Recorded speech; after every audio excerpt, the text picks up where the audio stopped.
Now, for Rasta to enjoy his freedom of religion, for Rasta to fully manifest his faith as Rastafari, it requires of him or her to frequently use marijuana, cannabis, or what is called in our local areas kushungpeng or vela.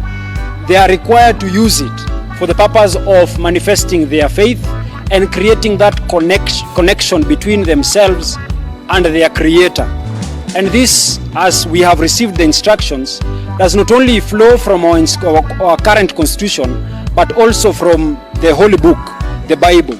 And therefore, with the instructions from the Rastafari Society of Kenya and the spokesperson, Mr. Prophet Wambua, we have filed a very urgent petition before court with the team that is behind me, where we seek that by law, members of the Rastafari Society of Kenya or persons professing the Rastafari faith be exempted from criminal liability for their private growth, use of marijuana or cannabis.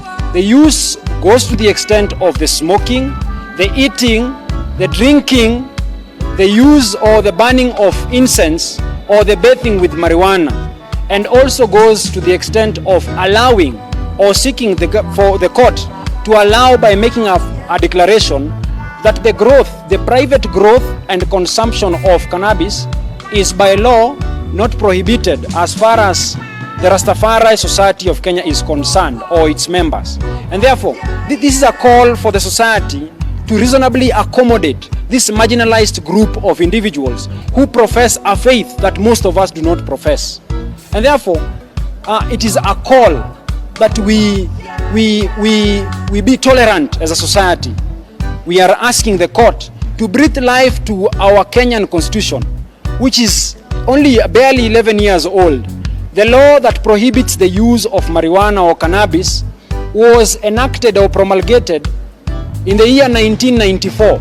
This is so many years before even the promulgation of the new constitution.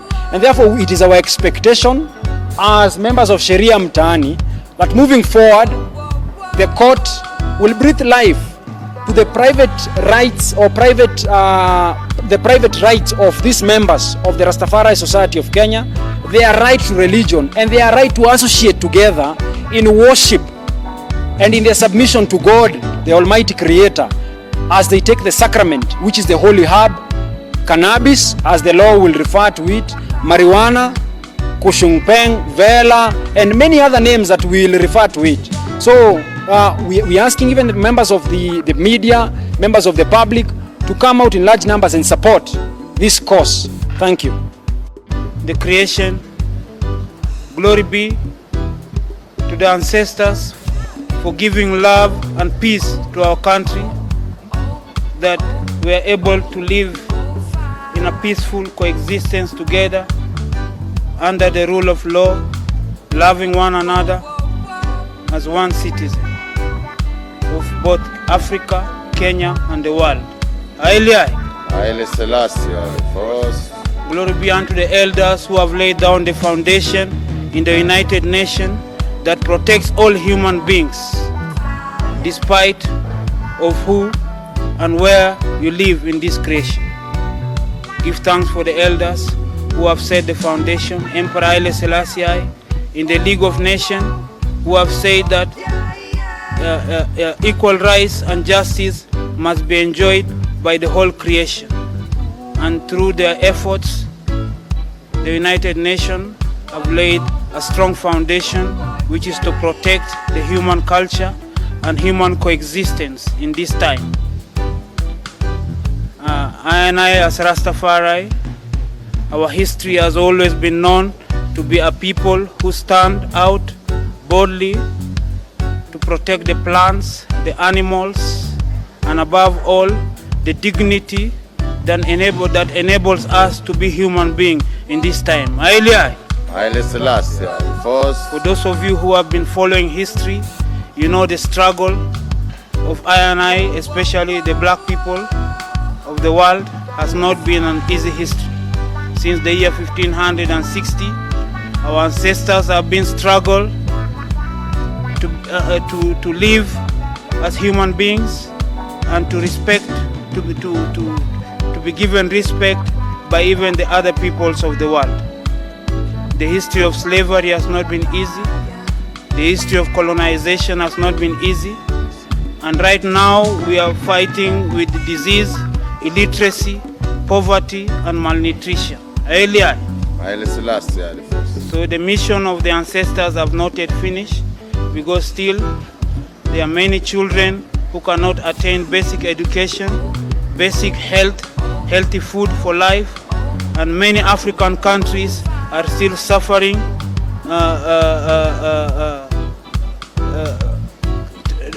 communal wars that is not necessary. The land that we are living in, which is motherland Africa, has been blessed by the Almighty with a lot of resources, which if we all share equally with understanding, we will all live a better life and also help the rest of the world to realize the importance of peace and love. Give thanks. Today we are here specifically to address a matter that has been brought forth by the United Nations, and many parts of the world have come now to debate and allow the use of cannabis, which is marijuana, for both spiritual, health, environmental and cultural use. We, the Rastafari of Kenya, are happy to live in a democratic country whereby the Constitution, under the Bill of Rights, 31 article, allows every Kenyan to enjoy the rights that is entitled within the Constitution. So we, the Rastafari community, who have for so long been stigmatized and misunderstood by the mainstream society on our way of life and culture, hereby come today in this institution which justifies our being as Kenyans and as Africans, to tell the world that we are together with the agreement of the United Nations that cannabis sativa, which is the marijuana, should be allowed for cultural, spiritual and medicinal use for people who have been using it for many years and understand its importance in the creation today. The global warming, the unemployment and the health issues that is affecting many of our people today has become an issue which we cannot keep quiet again. We believe that there should be more emphasis towards research and also towards allowing the Rastafari to take the forefront of advising even the country and the nation on how the plant is a solution for many of our problems today. So I hereby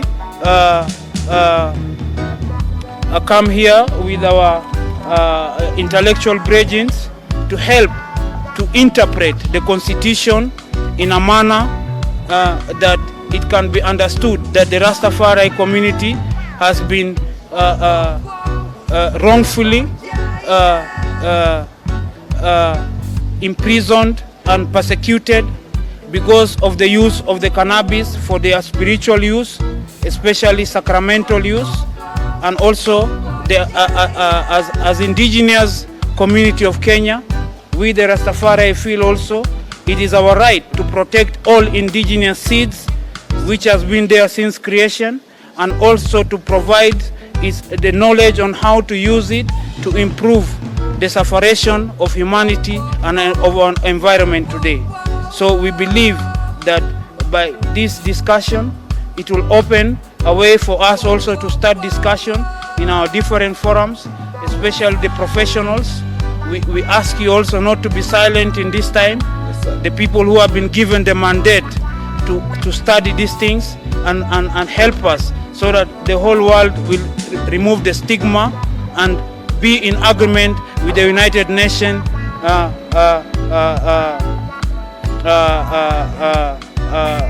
oneness that the plant is no longer a narcotic and it is a cultural and medicinal plant, and it therefore can help the creation in the problems that it's having today.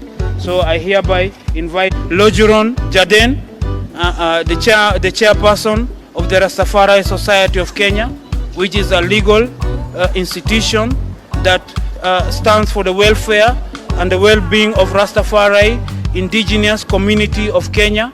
And I hereby humbly ask the people of Kenya to start discussing and also to welcome Rastafari in the different institutions whereby we have not been allowed to be before, so that we can also share our knowledge and our experience with the rest of the Kenyans, so that we can enjoy the freedom under our constitution and under our Bill of Rights, and we can all enjoy one country free from environmental pollution, free from misunderstanding. Yes, sir. Blessed Lord.